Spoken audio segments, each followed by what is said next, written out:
Bien, pour le coup de cœur de cette semaine, je vais vous parler de quelque chose qui est un petit peu dans l'air du temps. Je vais vous parler de nature. Alors, je ne vais pas vous parler de nature, hein, c'est pas moi déjà qui vais en parler, c'est Lumig. C'est un auteur que vous connaissez peut-être, parce que nous on avait déjà eu un gros coup de cœur sur ce qu'il avait déjà publié, en l'occurrence Dans la forêt, une adaptation de roman. Là, il est je dirais bien l'adaptation, mais c'est un petit peu différent, puisqu'on est sur une histoire de vie. Donc, on n'est pas sur un biopic en tant que tel, mais on va découvrir un homme qui est très connu, mais en même temps méconnu. Alors, déjà, c'est quoi cet album? Tout simplement, c'est Au cœur des solitudes. Alors, je vous parlais d'un homme particulier, je vais vous parler de John Muir. John Muir, alors pour ceux qui connaissent, pas besoin d'en parler, pour ceux qui connaîtraient de nom mais n'arrivent pas à raccrocher, ne vous inquiétez pas, c'est totalement normal. John Muir, pardon, c'est un Américain qui, en fait, a eu un véritable coup de cœur, on va dire ça, pour la nature. Il a d'ailleurs traversé l'Amérique de part en part, ça je vais y revenir.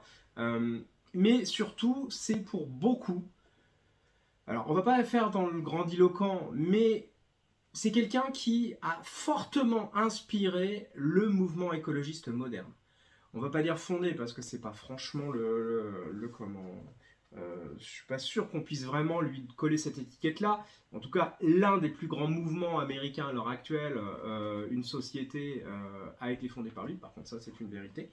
Euh, mais justement, c'est de découvrir un peu cet homme. Donc, qu'est-ce que va nous raconter Au cœur des solitudes? Au départ, vous allez suivre John. John, il a un gros problème. Parce que John, il travaillait dans une usine où on débite du bois, hein, dans une scierie. Et il a eu un grave accident.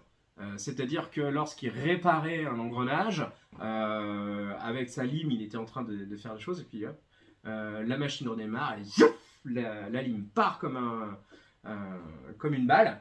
Et lui, forcément, il était sur la trajectoire. Exactement, ses yeux étaient sur la trajectoire. Chouf. Donc là, il a qu'une peur, de perdre la vue.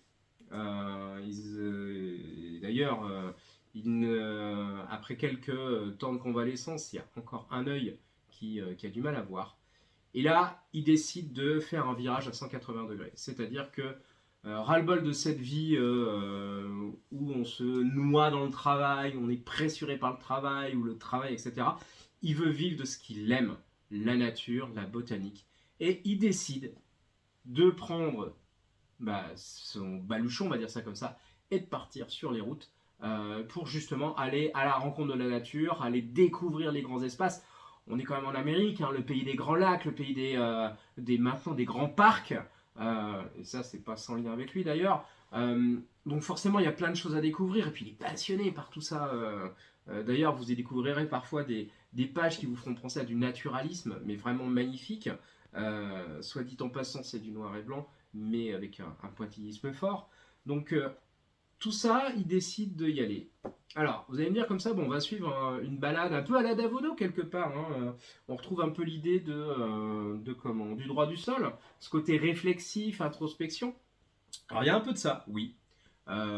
Sachant que on est quand même à une période particulière, parce qu'on est tout de suite après la guerre de sécession. Donc John, grosso modo, je sais plus si. Il me semble qu'il y a une carte, hein, non, il faudrait que je la retrouve. Donc John, en fait, il va suivre un chemin qui va lui faire traverser, en fait, l'Amérique de part en part. Et ce chemin, eh bien, tout simplement, ça va être de suivre, on va dire, l'évolution, si je peux dire ça comme ça, du nord vers le sud. Là, c'est très schématique, c'est pas exactement ça. Mais pour vous donner ça, et je vous dis ça pour une simple bonne raison, c'est comme je disais, on est post-guerre de sécession. Donc entre sa région qu'il connaît, qui est peut-être pas forcément la plus florissante, est ce qu'il va découvrir en descendant avec ce sud, pour certains endroits complètement ravagés, qui vont faire énormément d'écho chez lui, hein, parce que quand je parle de ravagés, euh, on parle bien entendu de la nature, mais pas que. Euh, et on va voir aussi les hommes qui sont derrière. On va retrouver un petit peu tout ça. Et lui va en être le témoin.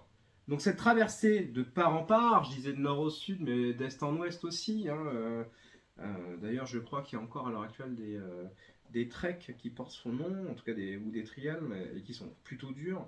Et lui va décider de découvrir tout ça, découvrir cette nature, et voir qu'à son époque, déjà à son époque, un post-guerre de sécession, euh, on est dans une nature qui recule, euh, qui subit l'impact de l'homme et qui est déjà impactée. Et là, il se pose la question de comment faire pour préserver ce qui lui est primordial à ses yeux, c'est le cas de le dire, la nature, la beauté, tout ce qu'il y a autour de ça qui en fait est vital pour nous. C'est tout ça qu'on va découvrir Au cœur des solitudes. C'est autant un voyage initiatique, autant une découverte, on se laisse bercer par le dessin. Alors oui, c'est du noir et blanc, mais ce noir et blanc est tellement propre, tellement précis.